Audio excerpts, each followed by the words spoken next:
Good evening and happy Tuesday to you on this March 29th, 2022. Here we are rolling right on into the heart of severe weather season, and as you know, likely we have a storm organizing across the central portions of the United States. We've talked about this for a few days, so during this short update, in addition to getting you caught up with what the Storm Prediction Center has to say, about the threat of severe weather, I'm going to break down the ingredients and give you the latest modeling information as to what will transpire over the next 24 to 36 hours. We are expecting storms to initiate soon. Right now, we are seeing that large area under that slight risk of severe weather across the central plains all the way down into the heart of Texas.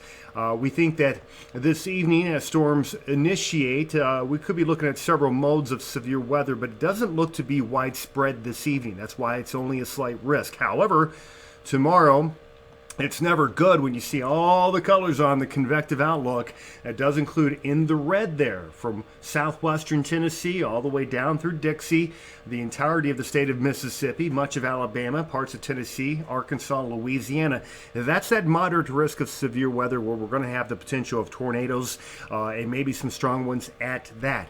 The enhanced risk in orange further to the north, the slight risk for the day tomorrow goes all the way into southern portions of the Ohio River Valley.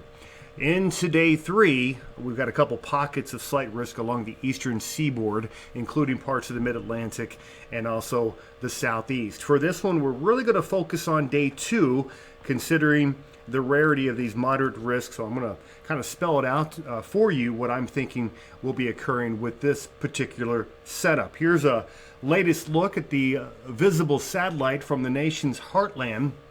And clearly, you can see we had quite a bit of sunshine today, but you can also clearly see where that low is beginning to spin up. We're just now beginning to see some convective towers beginning to take shape.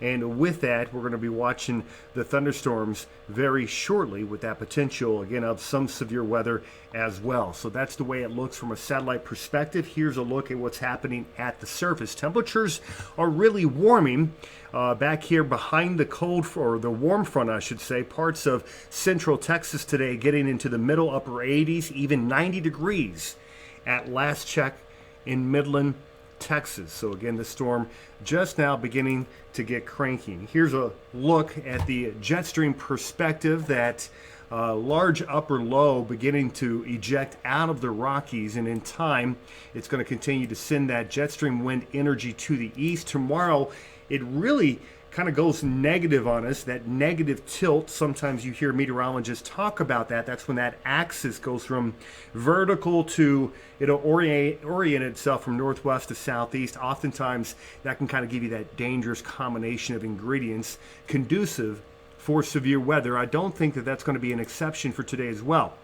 So, or I should say into your Wednesday, let's walk you through what's happening now. Warm front currently lifting through the central parts of the United States. We have a trailing cold front, a pair of them behind that low, right now beginning to take shape across the central portions of the plains. That low will rapidly deepen. As it does so, it's going to pull up the Gulf moisture. We're going to see a squall line of thunderstorms developing during the overnight period tonight across the plains. They're going to sweep towards the Mississippi River Valley as we head towards morning tomorrow.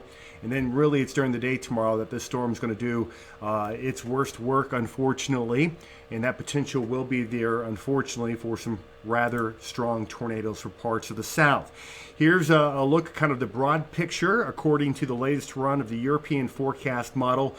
Storms blow up tonight across the plains. We'll watch snow to the north, where they do have winter weather advisories before things really progress and take shape into the day tomorrow. So a quick look at the plains this evening. We pick things up here at 7 o'clock.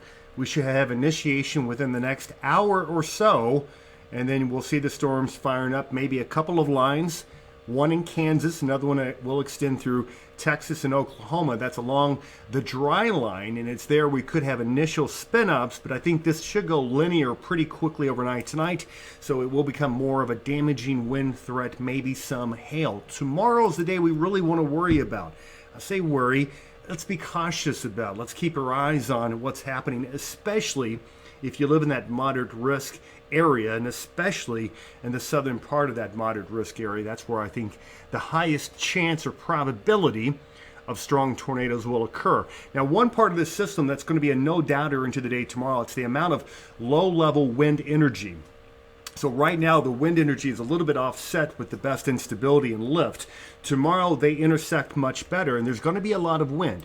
These are 850 millibar winds here showing up on this particular plot. And if you look carefully down towards the legend at the bottom, we are looking at these 850 winds screaming at about 70 to 75 miles per hour, maybe locally 80 miles per hour. That is extreme. I say miles per hour, knots. It's actually stronger than that. So 75 to 80 knots, very fast winds, not too far away from the surface. So anything that can deflect those winds to the ground could cause some issues, and we think that will be a big issue. However, with that being said, we don't have all the ingredients, I think, for a super outbreak type of a scenario. One thing that I think we're kind of limited on is instability. I mean, we have enough instability in the deep south tomorrow to really cause some problems. 1,000 to 2,000 units of CAPE, that's convective available potential energy, but you'll notice the lack of much CAPE further to the north, maybe just a narrow corridor along and just ahead of that advancing front that could cause, again, a brief window of some pretty rough weather. But there's a reason we're missing some of this instability. It's because we have rather large, what we call dew point depressions. Big difference between the dew point and the actual air temperature, which means we've got some dry air in place across parts of the southeast, north into the Tennessee and Tennessee and Ohio River valleys that will really limit the amount, or I guess the area that the severe weather could impact throughout the day tomorrow. I really think it's going to hold off till late for the Ohio and Tennessee River valleys, likely mainly in the form of straight line winds. But with that being said, we are going to have a lot of wind, whether you see severe thunderstorms or not. Could just be convective showers that deflect some of that wind aloft. And the latest run of the 3K NAM showing a vast area of seeing wind gusts of 50 to 60, maybe 65 miles per hour, locally higher, stretching from northern Dixie all the way up into portions of Kentucky and Indiana. So wind will be a threat, whether you see a severe thunderstorm or not. But let's quickly focus on the evolution of the storms as we head on into your Wednesday. We start off, should have a broken line of storms entering the lower and middle Mississippi River Valley. Most of this in the morning will be sub-severe because we're just not going to have enough juice. However, with heating, these storms should strengthen in time. I'm not as concerned further to the north about the potential of tornadoes. I just think it's going to be low, but to the south, that's where we really have to keep our eye on the ball, because as we head on into the afternoon, anything that gets organized ahead of the line could quickly become severe, rotate. We'll have to look out for a few isolated supercells, but I think most of those supercells are going to be embedded in that line itself, and this line, which will likely come in the form of a QLCS, or a quasi-linear convective system. It's common that these types of storms can produce stronger tornadoes, so we'll want to look out for that. That should be occurring as we head towards later in the afternoon. We'll posit right here 4 p.m. as it approaches the Mississippi River, and then 6 p.m. here into the state of Mississippi, far western portions of Tennessee.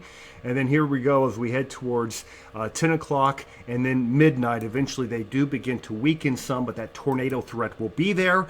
Significant tornado parameters, very high during the day tomorrow and into the evening for Louisiana, southern and central portions of Mississippi, and eventually into southwestern portions of Alabama.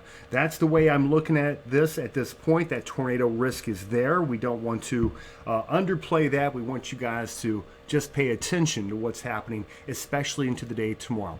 I'll watch it as the storms unfold. We'll likely have quite a bit of extended coverage live tomorrow, so look for that here either through the Facebook page, that's WX Live Media, or also through my YouTube page. That's Jeremy Capel Weather, YouTube at JCapel1.